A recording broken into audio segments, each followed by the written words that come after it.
আশা করি আপনারা দেখে বুঝতেই পারছেন যে আজকে আপনাদের সাথে কি রেসিপি নিয়ে এসেছি।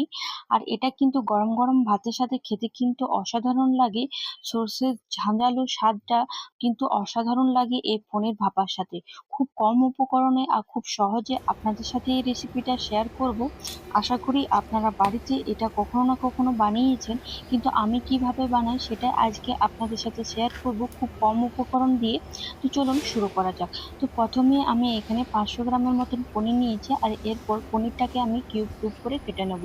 এটা আমি বাজার থেকে পনিরটা এনেছি, আপনারা চাইলে বাড়িতে সহজেই কিন্তু পনির বানিয়ে কিন্তু এটা করতে পারেন। এরপর গ্যাসে একটা কড়াই চাপিয়ে তার মধ্যে 2 চামচ সর্ষের তেল অ্যাড করে দিলাম। আর চেষ্টা করবেন এটা সর্ষের তেলে রান্না করা, তাহলে দেখবেন ঝাঁঝটা খুব ভালো আসবে আর খেতে কিন্তু অসাধারণ লাগবে। এরপর সামান্য একটু লবণ ও হলুদ গুঁড়ো আর Kashmiri red chili powder add করে দেওয়ার পর এরপর এক এক করে পনিরগুলো আমি এখানে অ্যাড করে দিলাম। লবণ আর হলুদ কাশ্মীরি রেড চিলি পাউডার যখন অ্যাড করবেন তখন কিন্তু গ্যাসের আঁচটা অবশ্যই লো টু হাই মিডিয়াম করে রাখবেন, না হলে দেখবেন হলুদটা কিন্তু পুড়ে যাচ্ছে।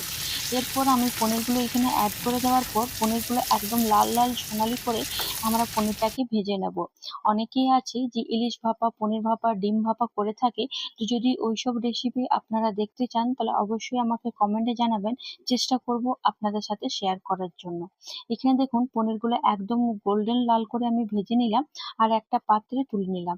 এরপর যে মশলা লাগবে তার জন্য আমি এখানে 2 চামচের মতন কালো সর্ষে, 1 চামচের মতন সাদা সর্ষে আর 2 চামচ পোস্ত, কারমগজ আর কিছুটা 4-5টার মতন কাজু অ্যাড করে দিলাম।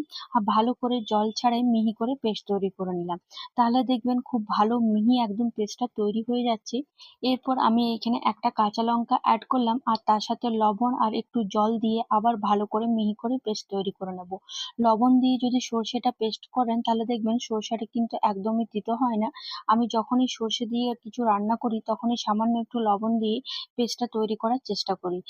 একটা টিফিন বক্সের মধ্যে যে পেস্টটা তৈরি করেছিলাম সেই পেস্টটা সব অ্যাড করে দেওয়ার পর পনির ভাজাটা অ্যাড করে দেবো। আর তার সাথে দুটো কাঁচা লঙ্কা আর একটু সামান্য চিনি অ্যাড করে দিলাম। আর যেটাতে পনিরটা ভেজেছিলাম সে তেলটা আমি এখানে 2 চামচের মতন অ্যাড করে সবকিছু ভালো করে মিশিয়ে নেব। আর তারপর এটা খেতে কিন্তু অসাধারণ লাগে গরম গরম ভাতের সাথে। আপনারা কে কে বাড়িতে ট্রাই করেছেন আর কার কার বেশি ভালো লাগে অবশ্যই কিন্তু আমাকে কমেন্টে জানাবেন। এরপর সবকিছু ভালো করে মিশিয়ে নেওয়ার পর টিফিন বক্সের ঢাকনাটা টাইট করে লাগিয়ে নেব। আর গ্যাসে আমি একটু জল হতে দিয়ে দিয়েছিলাম, তার মধ্যে একটা স্ট্যান্ড দিয়ে দিয়েছি। আর ওই টিফিন বক্সটা এখানে দিয়ে দেওয়ার পর একটা ঢাকা দিয়ে দিলাম আর তারপর 20 থেকে 15 মিনিট মতন লো টু হাই মিডিয়াম করে রেখে নেব। এখানে আমার 20 মিনিট হয়ে গেছিল, আমি গ্যাসের আঁচ বন্ধ করে দিয়েছিলাম আর তারপর ঠান্ডা হওয়ার জন্য রেখে দিয়েছিলাম।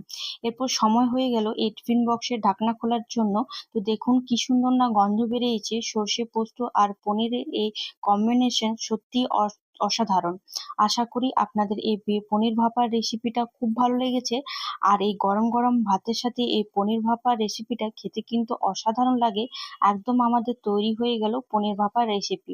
আপনারা এর ছাড়া অন্য কিছু রেসিপি যদি দেখতে চান অবশ্যই কিন্তু আমাকে কমেন্টে জানাতে ভুলবেন না। আর এভাবে পাশে থাকুন, অসংখ্য ধন্যবাদ। বিশ্বাস করুন একবার যদি এটা খেয়ে দেখেন তো তার স্বাদ কিন্তু ভুলতে পারবেন না।